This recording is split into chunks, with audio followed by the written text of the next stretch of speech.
Okay, so we will go ahead and get started. Thank you all so much for joining us to celebrate Peace Be Still, how James Cleveland and the Angelic Choir created a gospel classic. My name is Heather, and I'm the publicity manager at the University of Illinois Press, and I'm just going to go over some brief logistical information and introduce our guests before we get started. First of all, thank you so much to Dr. Marovich and Dr. Minatee for being here today. They're going to talk for about 45 minutes, and then we will have time for a 15-minute Q&A at the end. You can enter questions throughout the event by clicking the Q&A button at the bottom of your screen. You can use promo code PEACE to get a 40% discount on the book on the University of Illinois Press website. I'll put the promo code and a link to the book in the chat box. We will also be recording the event and posting it on our YouTube channel afterwards. You'll receive an email from Zoom after the event that will have both the discount code and a link to our YouTube channel as well. And now I will just briefly introduce our guests. Robert Marovich hosts Gospel Memories on Chicago's WLUW 88.7 FM and is founder and editor-in-chief of the Journal of Gospel Music. In 2019, he was nominated for a Grammy Award for Best Album Notes for the Gospel According to Malco. He is author of A City Called Heaven, Chicago and the Birth of Gospel Music, published by the University of Illinois Press. Reverend Dr. Stefanie R. Minatee is an associate minister of the Community Baptist Church of Englewood, New Jersey, and artistic director of her music ministry, Jubilation. Formerly serving as a vocal music educator for nearly 30 years in the Plainfield Public School District, Dr. Minatee retired in 2012. She is currently a noted performing arts education consultant. Dr. Minatee is a skilled and accomplished singer, vocal coach, composer, arranger, and musician with a passion for excellence in music ministry. As a noted gospel music historian, she's worked with and recorded with several renowned sacred and secular music artists. She is a voting member of the National Academy of Recording Arts and Sciences and released her book, Prophetic Music Ministry, in 2018. And now, without further ado, I will turn it over to Dr. Marovich and Dr. Minatee. Thanks again to everyone for being here today. Thank you, Heather. Thank you. Thanks to everybody for being here today.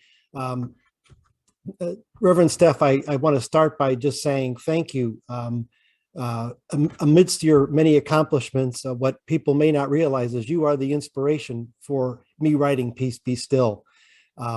It was back in 2013. I wasn't even finished with my first book, A City Called Heaven, and I was putting together a 1-hour radio show on the 50th anniversary of Peace Be Still, the album, and had a dream about being at the September 1963 recording, and I told you about it, and you encouraged me to do more with it. So thank you for that. And then you put together the group that you said to me, well, if I can put together a group of some of the original members, if you'll come to Nutley and meet them. And that was a life experience just to be able to see in person, well, meet you for the first time in person, and then also some of these great singers from the Angelic Choir. So thank you for that. Bob, thank you so much. It is, I'm just excited to share with you today. Whenever I think of Reverend Lawrence Roberts, First Baptist, Peace Be Still, in the iconic recording, it puts a smile on my face, brings back precious memories. So I'm just grateful to have the opportunity to talk about this project today with you. And I thank you so much for letting God use you in writing this book, because this book is wonderful for people to share and to read. It will be a great asset to their library. Thank you. Yes, in fact, another friend, Jocelyn Henderson, who's an ordained minister now, said I was commissioned. So you're right. I was commissioned to write this book. Well, I'd like to just sort of give a Reader's Digest version of the story. And then I want to talk to you, Reverend Steph, about, because you grew up in First Baptist, all of the players in this book you knew firsthand. But for those of you who are not familiar with the album or with the Angelic Choir, or even with Reverend Cleveland, here's just sort of a snapshot of what it was. Well, so Reverend James Cleveland was in 1963 probably the most important, certainly the most popular male vocalist in gospel music. He had been with the Caravans. He grew up in Chicago, and he had worked with the Caravans here in Chicago, but he'd worked in Detroit with the Meditation Singers. He worked with Reverend C.L. Franklin at his church with his music ministry, and in fact taught Aretha Franklin how to play piano when her first piano teacher scared the dickens out of her. She didn't want to have anything to do with the first one, but Reverend James taught her to play piano. And then he worked with Reverend Charles Craig at his church and his choir in Detroit, the Voices of Tabernacle, which was a marvelous choir of just extraordinary soloists and musicians. And so at the time, about 1959 or so, Reverend Cleveland and the Voices of Tabernacle had this huge album hit called The Love of God.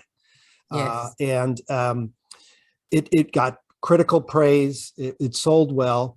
And then in 1960, Savoy Records in Newark, New Jersey, signed Reverend Cleveland as a solo artist. Sort of the pinnacle of his experience as a gospel artist was to get signed to a major gospel label, and he did. But although he was signed as a solo artist to Savoy Records, they wanted him to do for them what he did for Hobb. They wanted The Love of God on Savoy, since it did so well for Hobb. The only problem was Reverend Cleveland didn't have a choir. He had moved to Los Angeles by that point. He was working at the the Greater New Harvest Baptist Church in Los Angeles with Annette Mae Thomas. And so you couldn't fly an entire choir from Los Angeles to Newark to record. So he didn't have a choir, and he couldn't use the Voices of Tabernacle because they were signed to Hobb. Contractually, he couldn't do it. So Freddie Mendelson, who was working at Savoy, produced Peace Be Still, actually said, well, why don't you talk to Reverend Lawrence Roberts? He has a church choir. They recorded on Savoy. He made an album and some singles. And so ask him if you could use his choir. And so Reverend Cleveland called Reverend Roberts and asked if he could use his choir for an album to sing with. And Reverend Roberts said, sure, but I'd like you to do it differently. I would like you to record them in church, because I think they'll do better in church, because this was not the Voices of Tabernacle.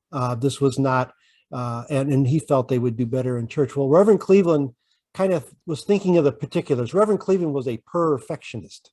And all he could see were all the mistakes. He was in the what ifs. Well, what if the tape breaks? Well, what if this happens? And what if that happens? And what if he just could see all the mistakes that could be made by recording in person? But he consented, and they made what they called the first of their live in-service recordings. They brought Thurston Frazier, a noted choir director from Los Angeles, to be with them. They brought Billy Preston, the great organist, to be with them. And the album did very, very well. So Savoy said, do another. And they did a second one, and it did even better. This live in-service idea that Reverend Cleveland at first was a little concerned about was sort of brought the joy and emotion of gospel music into on record. And then they wanted to do a third one. And of course, some of the logistics were not so great. They couldn't record at First Baptist Church like they did the first two, because First Baptist Church had been raised to make way for a new facility, and they're musicians. And I don't think Savoy really thought much of Volume 3. They ordered 3,000 copies to be printed. But when it was released, it just kept selling and selling and selling. And at this point in time, depending on where you believe, and it's really hard to believe record sales numbers because they're always inaccurate, but anywhere from 450,000 to 800,000 copies of Peace Be Still were sold by like 1971, which, if you think about a record, a gospel record, if you sold 50,000 copies, you were happy, you were ecstatic. And here was this record made by a church choir in Nutley, New Jersey, and in a church that was unfamiliar to them, relatively unfamiliar, with musicians relatively unfamiliar. And that the title track, Peace Be Still, the album, sold and sold and has become one of the most beloved songs and albums in gospel music history. So that's sort of in a nutshell. And then, of course, the book, we answer the question, but why? Why this album, among all the other albums that were recorded in the 1960s, why did this one sell so well and move so many people? And so the book kind of goes into that, but it's a joy to have you, Reverend Steph, because you live this. This is the soundtrack of your life. Talk a little, yes. talk a little bit about, I know your mom, Pearl, was on the recording. Talk a little bit about her. My mother is a founding member, was a founding member of the Angelic Choir. She's gone on now. I think there's only 15, about 12 to 15 members of the Angelic Choir still around. But my mother sang with a group that Reverend Roberts had before he began pastoring. He had a group called the Voices of Faith. It was a community choir and they met weekly, and they would go to different venues to sing. And my mother my mother just fell in love with Reverend Roberts and his ministry. So she would follow him wherever he went. My mother and my Aunt Lillian was a member of the Voices of Faith, and my Uncle Donald was the member of the Voices of Faith. All of them are deceased now. So when Reverend Roberts started pastoring the First Baptist Church in Nutley, he needed a choir for Sunday morning because he was there by himself. He didn't have a choir. So he invited the Voices of Faith to come. And I think they sang maybe one Sunday out of the month at First Baptist Church. Well, needless to say, First Baptist became our home. My home church, our home church at the time was Mount Zion Baptist Church. And that church is historic as well because Sarah Vaughn was funeralized there. And my grandmother went to that church, but my mother fell in love with First Baptist Church of Nutley, and we moved our membership to First Baptist, and that's how we got there. So when Peace Be Still was recorded, well, when all those songs were recorded, I was a little girl that my mother just dragged around to all the rehearsals. But I intently listened to everything that was going on. In fact, when Peace Be Still was recorded, I was 6 years old. But I was in the building, so I feel like I was there, so it was an exciting time for a 6-year-old to be in the midst of all of this music and be in the midst of all of past Reverend James Cleveland and all that's going on, to see how things are working at 6 years old. I just marveled at having that opportunity. But yes, she started with Reverend Roberts and stayed with him until the Lord called her home. And you mentioned your Aunt Lillian. Didn't she just pass away? Aunt Lillian passed in 2000. In 2000, okay. She passed away in 2000, and she was more of a lead singer for the Angelic Choir than my mother. My mother was a strong background singer. Strong. But she didn't really do leads. And in fact, my mother had a scholarship to Shaw University when she graduated high school. But in those days, so many things were going on in the family. She needed to stay home and take care of the family. So she didn't take the scholarship, but she was willing and she was capable. I mean, she was awesome. Yeah. And talk a little bit about Reverend Lawrence Roberts, because I know you, not only as a 6-year-old child, being in his presence, but you grew up and he was really, I know, a bit like a family member. Reverend Roberts was my musical mentor. He was my father in the ministry. He licensed me to preach in 1985. I spent a lot of time with Reverend Roberts, both personally and professionally. Everywhere you saw Reverend Roberts, you would see me. And, back in those days, nobody announced that they were a mentor. They just became a mentor. I just followed him and watched everything he did and saw how he took care of business. And I just marveled at him and some of the things that he taught over the years. To this day, I still remember, and a lot of the things have helped me in life's journey. His wisdom was impeccable, and he will live forever because of that. Yeah. And the members of the Angelic Choir, talk a little bit about, you mentioned your mother and Aunt Lillian, and your Uncle Donald was a politician, right? Was he not? Uncle Donald became a councilman, the longest serving councilman in the city of Newark, and then assemblyman in his later years. But Uncle Donald he wasn't really a churchgoer. Once he got into politics, you didn't see him at church. He would come periodically, you know, but my mother and Aunt Lillian, they went all the time. They went all the time. What was the Angelic? I mean, I think of Angelic Choir as musicians, but that was kind of a community in of itself, wasn't it? Listen, the Angelic Choir were just regular folks, you know. I'm sure you had different occupations in the choir, but these people were not really professional singers. They were just people who loved the Lord and sang to his glory. And God always has a way of dealing with people. When you put him first, he will make a way for whatever you need to do. It's going to be done. And you're just surprised how he does things. Right, that's right. So that's what happened with the Angelic Choir. And I remember when you set up the interview for me in 2013, and then we had a follow-up interview on the phone a little bit later, how when I asked, did anybody in the choir anticipate that the Peace Be Still album, whether it was Reverend Roberts or the choir members, would do what it did? Absolutely unified no. Nobody expected it to do anything like that. You were surprised.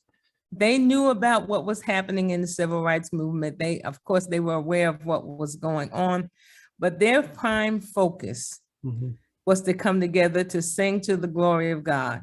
So that's what they worked on. I mean, they believed, and they spent time sharing that together. And you had mentioned this, you know, when we were preparing for this this virtual event, and then you know, I've just been thinking about it a lot since then. This idea of gospel as a spiritual mechanism. I mean, oftentimes we as historians get caught up in the social and the musical aspect of gospel music. And it's certainly there. I mean, I know some of the announcers that I talked to that programmed Peace Be Still in 1963 said what really attracted them to the song was the dramatic musicality of it. This was as if James Cleveland and Reverend Roberts and the Angelic Choir were painting a picture of Jesus calming the winds and the waves. I call it spectacular gospel theater, because it was like pictures at an exhibition by Mussorgsky. You could just see the image, what was happening through the music. But the idea of the spiritual aspect of it doesn't get enough play, at least with historians. This idea of saving souls. If Jesus could do it for them and for me, it can do it for you too. Well, you know, Reverend Roberts believed that recordings when he spoke to Reverend Cleveland about recording this song, he just wanted to let the tape run. He said, because you get so much with just letting the tape run. When you try to do take 1, take 2, and take 3, you miss the fervor and the essence of what you're trying to capture by doing 2, 3, 4 takes. So he wanted to just let the tape run, and as we do in church service, we just have church. And that's what I think translated on tape. That's what I think translated to the people, because they could feel like they were actually sitting in a church building and having church service. And they were there, even though it was a recording. That's right. In fact, I remember or at least one of the Angelic Choir members telling me how unusual it felt when the Angelic Choir made their first album in the studio. This is before James Cleveland. They didn't like the fact that it'd say, okay, stop, and you had to stop, and you couldn't say a word, and you couldn't say hallelujah or clap or do anything, because they had to get that take, and it didn't feel natural to them. And I think that is a great great aspect of what's happening now, because a lot of times we work so hard on getting things perfect, not realizing that there's none perfect but God. That's right. You know, we just can't do it. We can do our best, and we want to do our best, but you lose so much trying to strive for perfection. Well, and I certainly think this album, and I really think Volume 2, How Great Thou Art, of the live in service, they did eight volumes by the end of it. Even, you know, obviously made Reverend Cleveland a believer in the live performance. You know, as much of a perfectionist as he was, he'd keep you there all night if he had to. Bring Peace Be Still. There's one part where he sings right off the mic. He's just gone. You can hear him in the background. He left the microphone. So it was like he at that point he was like, just capture it. Don't edit that. This is perfect. This is what I need. And you know, Bob, I marvel at you and all of the history that you have in these volumes, because you really have more history than me and able to bring it to the forefront, because a lot of these things that you're mentioning, I remember them, but I thank you for bringing them up and actually studying the history of this song and all of the volumes. Well, thank you. Yeah, and I kind of come at it as from the almost the fervor of somebody who's born again, because I grew up in the Catholic Church, and about the only African American song in our hymnal was "Were You There?" That was it. That was it. So all of the music was new, but I thank God for you, because you bring that, the music, you lived it, and that's something that I'll never be able to say. I think what was interesting is you mentioned about the civil rights era. As you know, when I first came into this project, I was struck by the fact that this album, recorded on September 19th, 1963, happened only 4 days after the bombing of the Birmingham 16th Street Baptist Church. And so one of the first questions I asked the choir back in 2013 when we met was, did that event have any impact on the album? And that was exactly right. No. And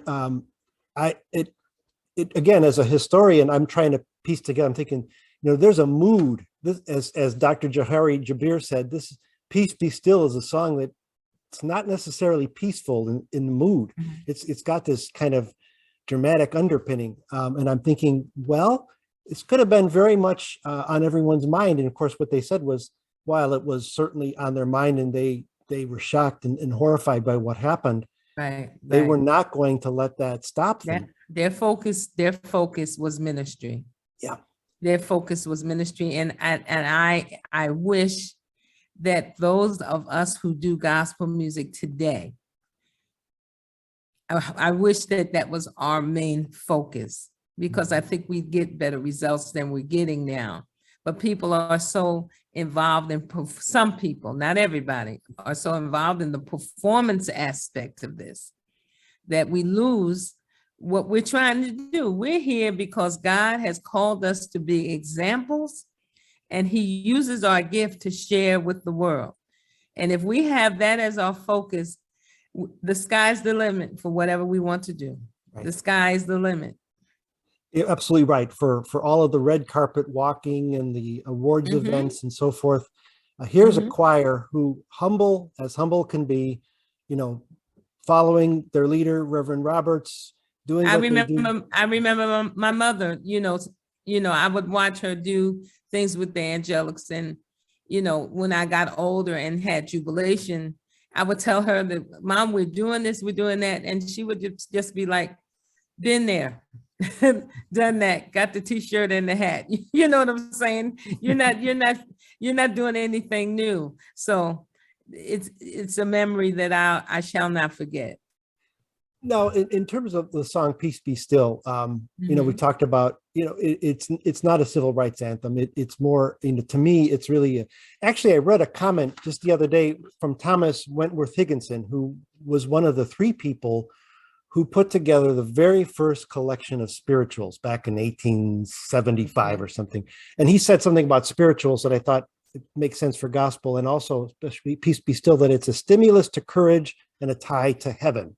And so of all these different interpretations of "Peace Be Still," what does "Peace Be Still" mean to you? Well, as we live today in 2021, we can see the tempest raging all around us. We have so many aspects of this world that makes you just want to throw up your hands and say, I'm not going to do this anymore. But then we have the Lord Jesus Christ, who tells us to fight on, and who encourages our heart to carry on. So I think to have the fact reaffirmed that he can speak to the winds and the waves, and they will obey. That song is the essence of this. Master, the tempest is raging, the billows are tossing high, but you can say, peace, be still. You can speak to them and things will change. Things will get better. It may not happen when I want it to happen, but it will happen because God has the ability to make it happen. And I think that's what the Angelic Choir, what brought them to do what they were doing, to record this song. Because like you said, the Birmingham bombings had happened 4 days before, and they knew that, but they still knew that God had the ability to bring us out all right. And he has that ability even today. And in the book, we even talk about some of the instances that I know your mother and Reverend Roberts had on the road where they encountered instances of prejudice and racism. Absolutely. As they tried to bring the gospel music to other parts of the country. Absolutely. Reverend Roberts told me a story one time. He had taken the choir to a studio in New York. They had been invited to come and sing Peace Be Still. So he brought the choir in and they set up and they began to sing Peace Be Still. And the producer ran out about 2-3 minutes into this song and he said, wait a minute. I need you guys to stop. So Reverend Roberts said, well, what's the matter? He said, you guys aren't doing what you do on the record. I need you to holler. I need you to scream. I need you to clap and do all of that stuff. Reverend Roberts told the man, he said, we don't do that unless something causes us to do that. And he marched the choir out of the studio and they never returned again. So that's what we have to understand. We don't sing for accolades. We don't sing for approval of the audience. We don't sing for any of that.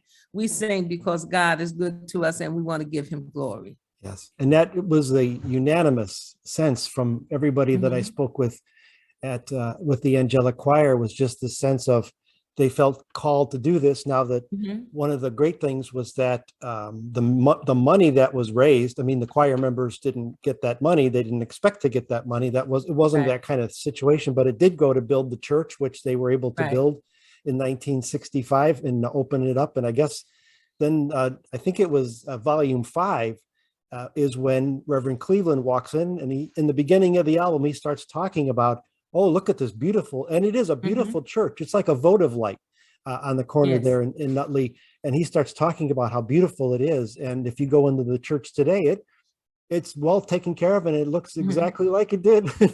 I was so struck when I pulled up. I was like having a fanboy moment when I pulled up in 2013, and I'm like, that's it. That's First Baptist Church in Nutley. I've seen the pictures. Here it is. And to walk in was like, and it was like walking into the place where Jesus was born. It was just like holy ground. I just like, wow, I'm not worthy.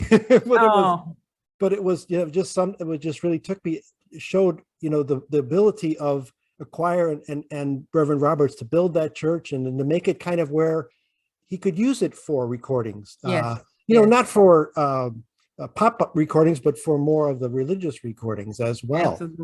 Absolutely. And that church, I don't care, I belong to Community Baptist Church now, but that church will always be home because I spent so many years in that building, just fellowshipping and socializing with all the members, and all the members there are my family.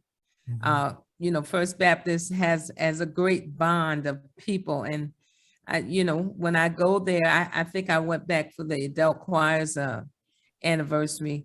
I was just so happy to be in that building again.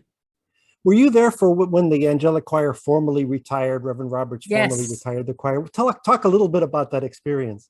Listen, no one wanted the choir to retire, and I understand why. But to see all the people who had been a part of what we did, to relive the sound, because the Angelic Choir, I don't care if they're 50, 60, 70, or 80, maybe 90 years old, they can still sing you under the table when they want to. So absolutely. So you're standing in the presence of of people that's they're gonna kill the place no matter what they do. And they're not gonna kill it because of their natural ability. They're gonna kill it because God has ordained them to do so. So that was an awesome experience. You had people from uptown, downtown, north, south, east, and west that came back to participate in that retirement service. And it's a friend of mine said he taped it. So he has a tape of what we did, because I really need to see it again so I can have a smile on my face one more time. Right, because as you mentioned, there's just a handful of original members left. That's correct. And here's a group that many may not know earned at least 2 Grammy nominations. Right. One for I Stood on the Banks of Jordan, which was the follow-up to Peace Be Still. And then for, I believe, I'm going to blank on it right now, but I know you know. Blood of Heaven maybe is one of those later ones in the series, close to the end. And because of, and just to, moving it forward, the success of that series, of which Peace Be Still is only volume 3. They had volume 8, and they even did a Christmas album together. Then Reverend Roberts went on to do other things and focus more on the church and so forth. And with the Angelic Choir still sang, but they weren't doing the live in service. Savoy did a James Cleveland Presents series kind of off that to say, listen, we need to keep this going. It ultimately led to James Cleveland and the Charles Fold Singers. And suddenly there was another Grammy. Actually, they did win for Lord, Let Me Be an Instrument. So that Grammy win for the Charles Fold Singers in the late 70s really kind of started with James Cleveland and the Angelic Choir. People don't understand that Peace Be Still was a springboard for other gospel artists and songs. The first, like you said, in church live recording was Peace Be Still. So people wanted to pattern after that. And I think it never really gets the credit for being the originator. That's where it came from. So, we've always got to look at the beginning when we talk about any subject. We've got to find out where it originated from. So Peace Be Still is the brainchild in the beginning. And as you know, almost every gospel recording of merit is now recorded with a live audience. Yeah, listen, they learned. Right. They learned what can happen when you I don't know if they let the tape run like Reverend Roberts wanted to do, or like Reverend Roberts did, but they've learned that it's the authenticity of being in church, even though you're sitting at home. Yeah, that's right. So people are looking for that. They want to hear something that will give them familiarity and will be authentic to them, to their spirits. So they buy things that have been recorded live so they can really be there and not be there. Right. And for those who are familiar with gospel music, you'll hear a choir, and at some very kind of the end point, you'll see the choir director point to one of the sopranos, and there'll be a big note, and then they'll conclude. And that was Bernadine Hankerson. That's right, Bernadine. That's right. But Reverend Roberts had the sopranos of life. Those women would hit notes. The art of hitting those notes in the songs has left us as well. But those women would chirp, as we say. They would chirp out a note at a specific point, which made them unique to anything else. That's right. That's right. And I wanted to bring it too, because you are a living legacy of the Angelic Choir. It was a Little Angels choir, right? You worked with the Little Angels. I worked with the adult choir. The adult choir. That's right. Right. And then you translated that into Jubilation. Talk about your group Jubilation. Well, what happened with Jubilation? I was just blessed, and I thank Reverend Roberts for the training that he allowed me to learn while working with the adult choir, because Jubilation became the house choir of the New Jersey Performing Arts Center. And they're a community choir, and they're a little different from the Angelics, but that they are an auditioned choir. But still, the personalities and the different people are the same. We've got people from uptown, downtown, across town and around town in jubilation. And this June, we will retire the name of Reverend Stefan Jubilation because we've been together for 24 seasons. We've been all over the world sharing the gospel, and we won a Grammy with Queen Latifah. You know, we've done a whole bunch of stuff. So it's time for me to sit down and let these young people continue to keep the ball rolling.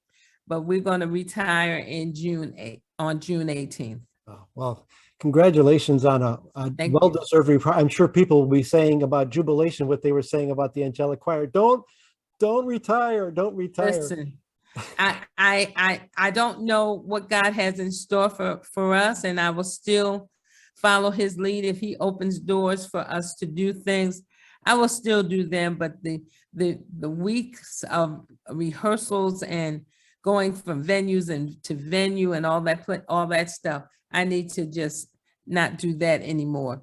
But I will still do ministry. Yeah, right, exactly. You're once a minister, you're always going to be a minister. Right, right. And that reminds me, Reverend Steph, you know, you talk about you never know what's going to happen later. Talking about the Peace Be Still. I don't know that Reverend Roberts or Reverend Cleveland would have expected that the Grammy Hall of Fame that they would have the album in. Even though it never received a Grammy nomination, it's in the Grammy Hall of Fame. Peace Be Still. Right, right. And it's part of the. I'm sorry. Yeah. No, go ahead. Go ahead. No, and also the Library of Congress National Recording Registry, the most significant songs in America. Peace Be Still is part of that. You know, I don't think Reverend Roberts really thought about any of this stuff when he was doing what he did. You know, he just pastored and liked to minister to people. So I was able to just watch him do what he did. He never had any plans for winning this or winning that.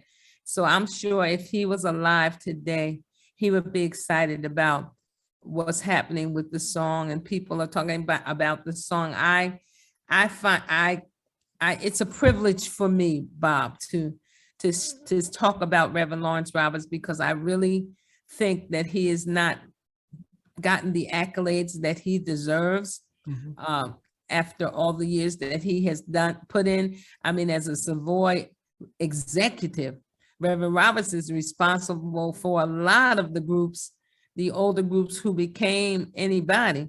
He signed to Savoy Records. So I'm going to do my best while God gives me breath to make sure people know the name Reverend Lawrence Roberts and they know all the things that he's done for this genre. Right, because one of the things we go into in the book a little bit, because we really this is really a biography of the album.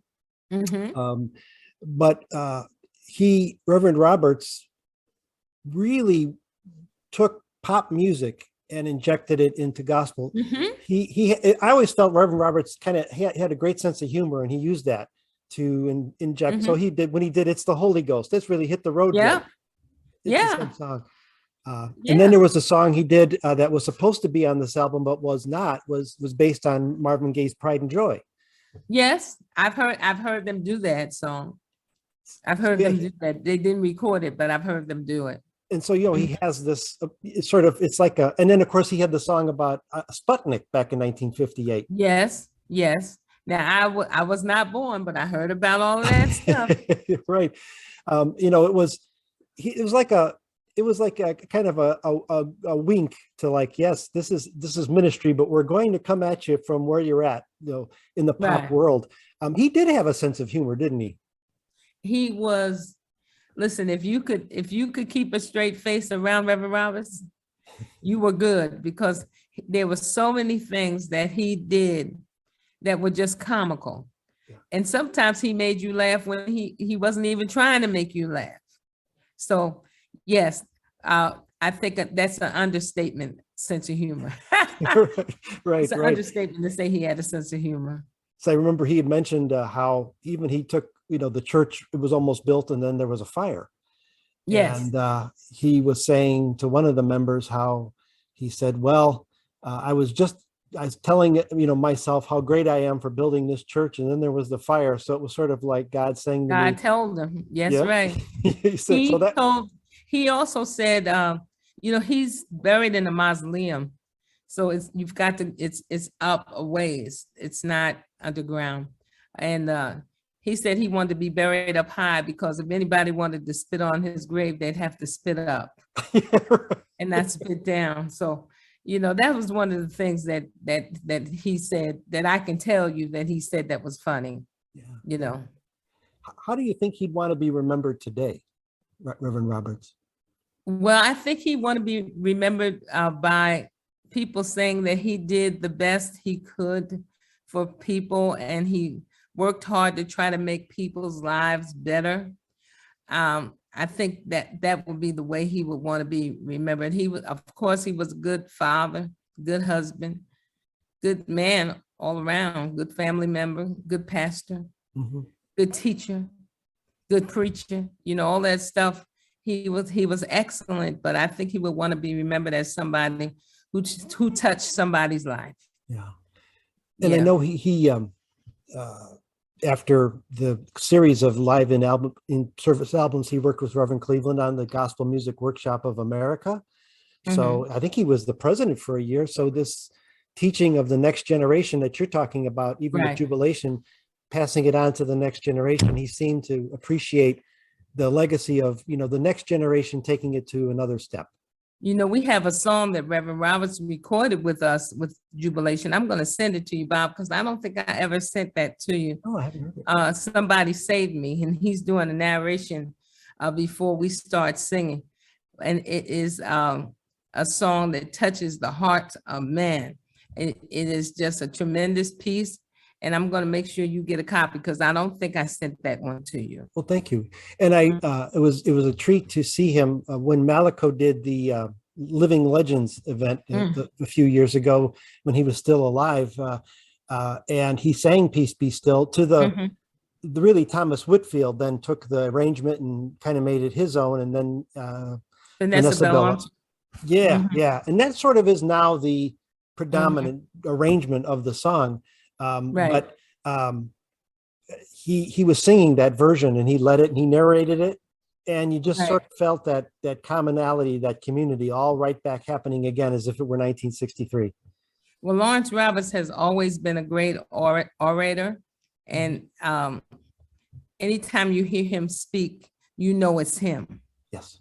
I hear a bunch of people talking from time to time, but he is distinctive. It's Lawrence Roberts. I call him Uncle Lawrence. So, I try to emulate and keep his legacy alive by doing some narrations every now and then, but I'll never be the person Reverend Lawrence Roberts was. So we'll just try to do our best and honor him that way. And that was, he and I got to know each other briefly in the early 2000s via email. I interviewed him on my radio show, and I so regret, hindsight is always 20/20, of course, but I so regret we didn't have more chance to speak than we did. We would always trade emails back and forth. When another member of the gospel community went on home, he would send me a message and say, "Oh, the band is getting smaller and smaller down here." That's right. And then one day it was one less when he had left. And you're still in touch with Aunt Bootsy, right? His widow. Speak to Aunt Bootsy at least twice a week. Yeah. We talk all the time. But I'm looking, somebody wrote in this chat, they want us to talk about the connection of Peace Be Still to the civil rights movement. And do you see that? I do, yes. So let me just address this now. I don't know how to answer that question because, as I was saying, the Angelic Choir didn't really have the civil rights movement on their mind, in the forefront of their mind. Of course, they were knowledgeable of the civil rights movement and they knew what was happening because Martin Luther King had just given the I Have a Dream speech in that August, correct? And then in 4 days before Peace Be Still, the Birmingham bombings took place. Then you have the Civil Rights Act, or I think the Civil Rights Act of 65 and something happened also in 64. Mhm, So mhm. I don't know how it's a real connection, except the fact that the people who were listening to Peace Be Still, this would help them to fight on stronger for the civil rights movement when you listen to Peace Be Still, because like I said, when we talk about that tempest raging and the billows tossing high and the sky with blackness, we who are Black people know that we can relate to that as going through what we're going through. So I believe the Peace Be Still that they were talking about would relate to what was happening with the movement at that time. I agree, Dr. Minatee. My assumption or my hypothesis going into the book was that was the case, and what the choir taught me, what you taught me, and what really has changed my perception of gospel music, and is it was not episode based. It was really the sense of the everyday indignities that African American people in Newark and Nutley and anywhere were going through. This idea of the stimulus to courage. This idea that, I'm a member of the Angelic Choir. I hear about these civil rights activities that are happening, but right there in Newark, things are happening. Poor housing, discrimination, things, or just things that happen as a human being. Financial, social things are happening.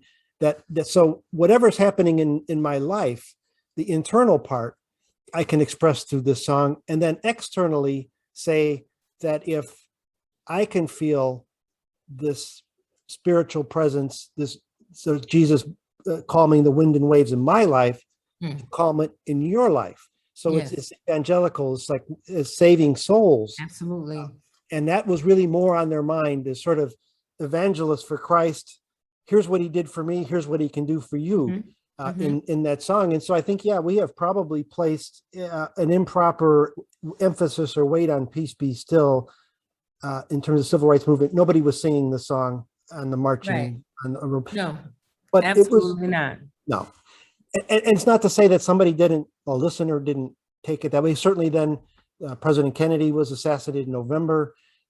Somebody may have listened to that song and maybe brought him some comfort from that as well. But it was not meant, I think, for a movement, a melody. Yeah. No, I think it's for then and also for now, because we all need peace to be still. Right. We all need it. So whether it's 1963 or 2021, what we see around us, we need peace to be still. That's right. Yes. That's right. And that reminds me, you mentioned the New Jersey Performing Arts Center. I believe it was there when Reverend Cleveland was with the New Jersey Mass Choir and he sang Peace Be Still. Yeah. With the Thomas Whitfield version, but started talking to Dr. King, so Dr. King, I know you're not here with us, but we're doing better. Things are getting better. Of course, this was 1984. Don't know if he would have been so eager to say it then, if it were today, but at least he was trying to link at least the sense that, things are getting better. They're not great, but maybe we're trying. And that was the thing, I think, and I'm going off script here just briefly, which I think is remarkable about gospel music, that when you talk about music that did address specifically social issues, that happened a lot in the 70s, that the message was always about amity, fellowship.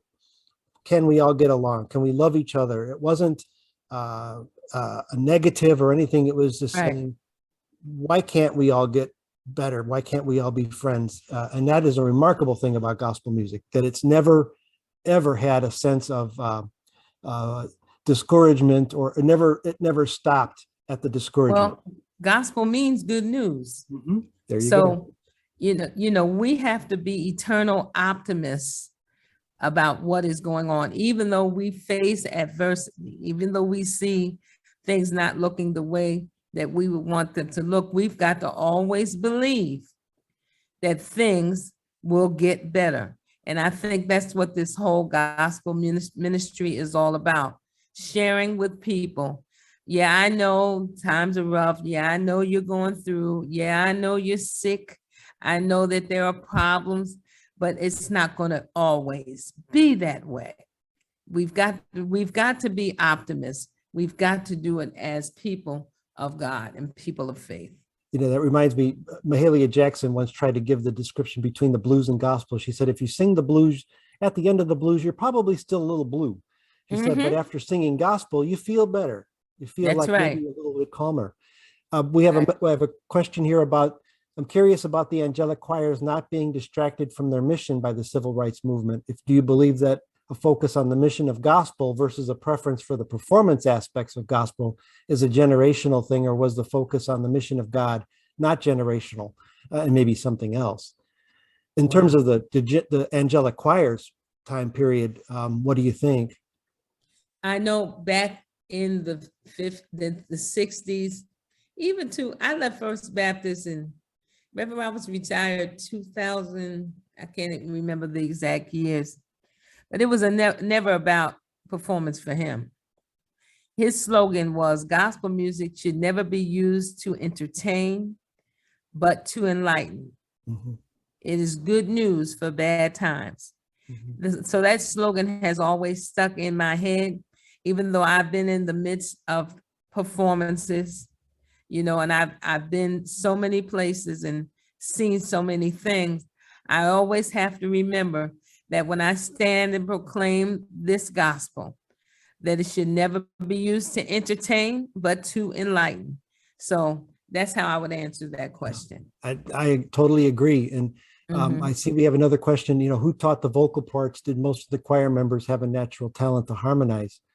Reverend Lawrence Roberts taught the vocal parts. Yep. And they would go from section to section, right? They would sort of. That's correct. Yeah. Sopranos, altos, tenors. Yep. And they generally, what the choir told me, and you remember as well, is they would practice, they would rehearse regularly, and oftentimes said that the rehearsals were better than the recordings. But it was, for a recording, it was about a week beforehand. They would kind of go real hard at it. Absolutely. I think they come together every night. If the session was on a Saturday or a Sunday, they come together every night that week and just hammer out what needed to be hammered out. And listen, Reverend Roberts, he was a tyrant, but you got it done. He was a tyrant though, but you got it done, and you understood what needed to be done to make the recording successful. And really, particularly for that one, because here you have the choir singing with an organist they hadn't worked with before, a pianist they hadn't worked with. They'd worked with the drummer before, but big deal, right? I mean, this pretty important people to be, you have to adapt. So to be able to, you needed a couple of tyrants there to help get everything together, so nothing fell down. Right, and they would bring whoever was playing on the session in during that week of rehearsals. So they'd have some time with that person or those persons. Ask, how were the songs chosen for the service or recording? That was between Reverend Roberts and James Cleveland. They decided what songs were going to be recorded, and they had in mind what they wanted to do, and that's what they did. Yeah, and in fact, I won't steal any thunder from the book, but we go into who arranged Peace Be Still. Well, we're not going to talk about that, right? Exactly, but you can read it. It's in the book. It's in the book. That's right. It's in the book. But and also I Had a Talk with God had been recorded by Cleveland the Angelic and the Cleveland Singers, but it hadn't been released yet. Right. So and that's another part of the book, which is interesting, is the whole point of there's a young woman singing on that record. And it has, one of the things that struck me, and one of the reasons it was important to write this book, was there were so many people who were supposed to be on this recording and said they were on it. And that's correct. So it was trying to say, okay, these were, to the best of our understanding, based on those who were there, who were the musicians, who were the singers, right? All of this, so that we understand, and these folks got their proper deserve, because everybody in the world has been suggested as who was the young woman who sang on I Had a Talk with God. Right. Well, Bob, it really always ends up being what God wants it to be. Mhm. You can make plans to use this person or that person. And if that's not who God has planned, they won't be the person. So I really believe that whoever was on that project or those projects was supposed to be on those projects, and who was not, was not. That's right. And to your point on the question, yeah, it was basically, it was always, you know, a combination of Reverend Roberts, Reverend Cleveland, you know, picking the songs. Rehearsal was serious. I said, I remember going rehearsal with my sister Edie. Rehearsal was serious, but it always turned out exactly how it should be. That is so true. You almost wish that they had a tape recording of the rehearsals, because so many of the members would say, "Oh, you should have come to the rehearsals. They were better than the recordings." The rehearsals actually probably were better than the session, you know, according to many of the Angelic Choir members, you know, because I think it was just a little more of a relaxed setting than having the set. Well, you know, we taping, you know, so in rehearsal, it's just like, if you mess up, you mess up, but you know. In fact, you even hear that on the album, the first volume. People are very polite.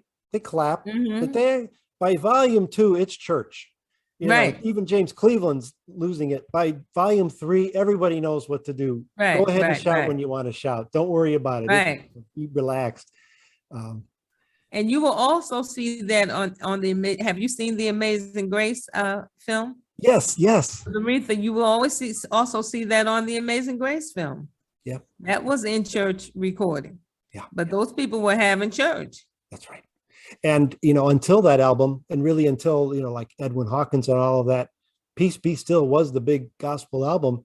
And still, if you think about the fact that it sold predominantly to an African-American church community, whereas Aretha Franklin's album sold to, you know, fans of all colors, races, you know, soul lovers, rock lovers.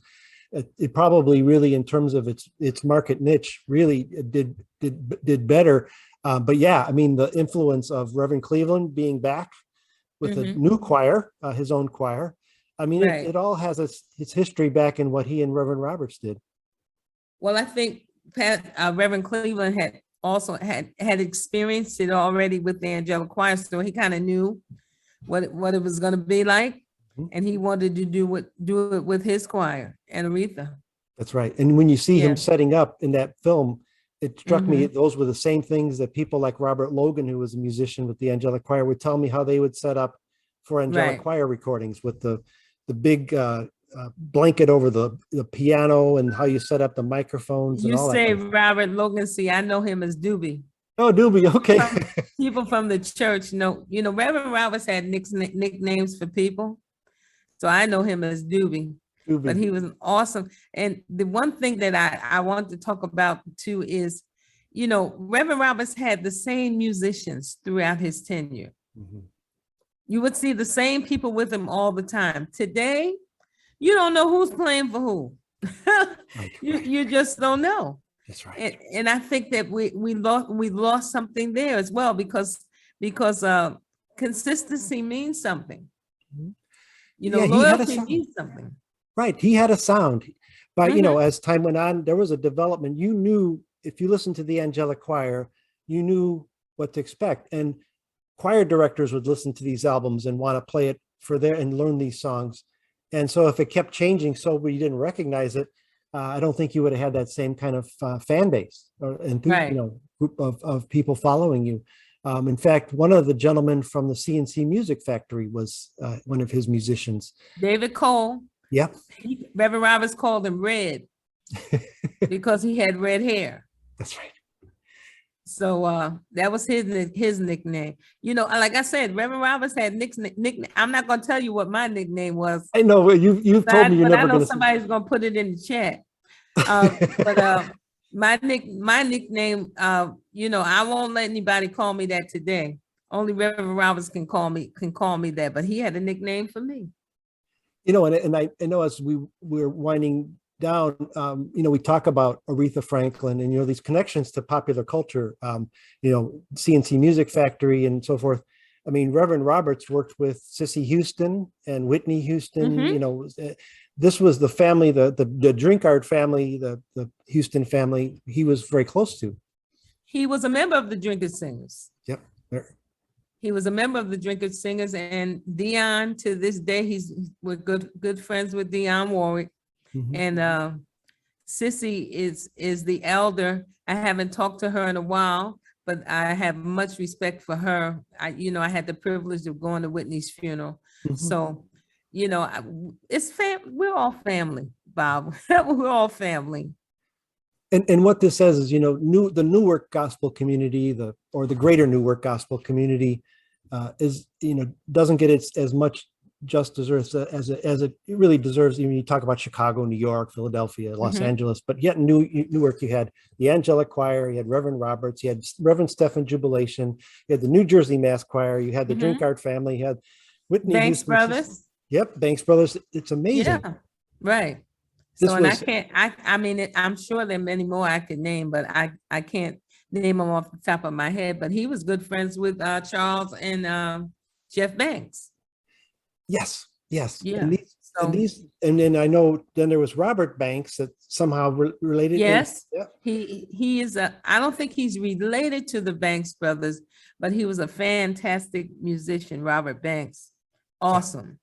So, if the book also just pay some homage to the Newark community, the greater Newark community of gospel artists, that book still has yet to be written. Because you talk about the Banks brothers and you have the Greater Harvest, and that's just a whole story. I mean, the Abyssinian Baptist Church, Revival Temple. Yeah. They have recorded Alvin Darling. There's a lot of artists here in the city of in the city of Newark that I can't even name, but it's one of the meccas of gospel music.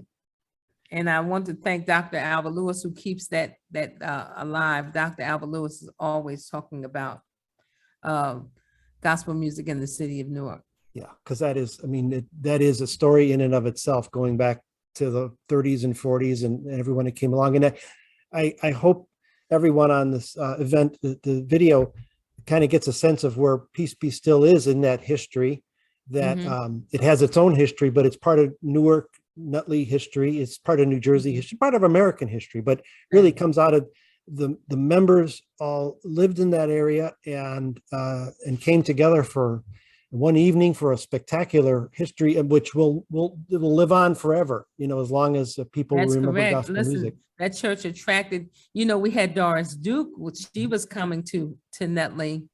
Reverend Roberts was giving her voice lessons, and he said, why don't you come on up to the church? And she came, and she became a member of the Angelic Choir. And she spent time at the church frequently until the bomb threats came, saying that they were going to blow up the church because she was there, the racial disharmony. So she stopped coming.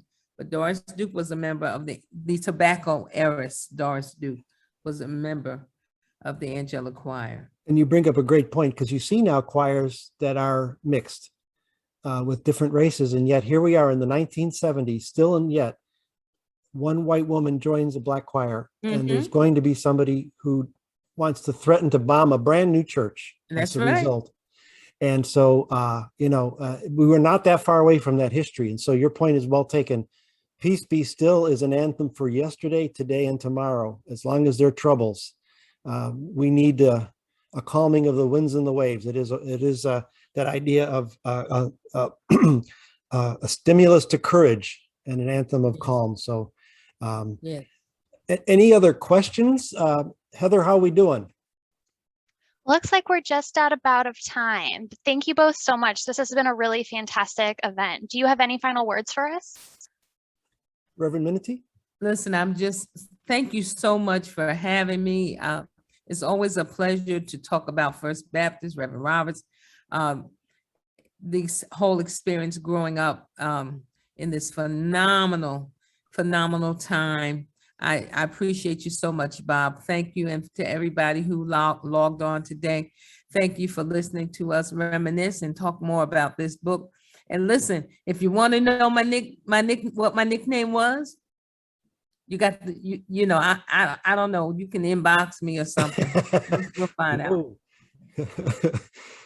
Well, I want to just say, thank you to Reverend Dr. Stefanie Minatee for inspiring me to do this book. It was never an intention to do this book, and she planted the seed, and then God made it grow, and then here we are today. And I'm so glad that I did it. I'm so glad that I think the most important part of doing this book was to meet Reverend Steph in person and and hear the stories of the Angelic Choir and to really understand gospel music better. And thanks to all of you for being on this call. And I hope in some way that we've inspired you to not only listen to the music, read the book, but listen to gospel music in a different way, perhaps. Mm-hmm. Happy Thanksgiving, everybody. Happy Thanksgiving. Mm-hmm. All right, thank you so much. Just a reminder, if you want to get a copy of the book, you can use promo code PEACE to get 40% off on the University of Illinois Press website. And there's a link in the chat, but you'll also get an email from Zoom tomorrow with the link. So thank you, everyone. Have a good rest of your afternoon. You too. Thank you, Heather. Thank you. Now. Bye-bye. Bye-bye.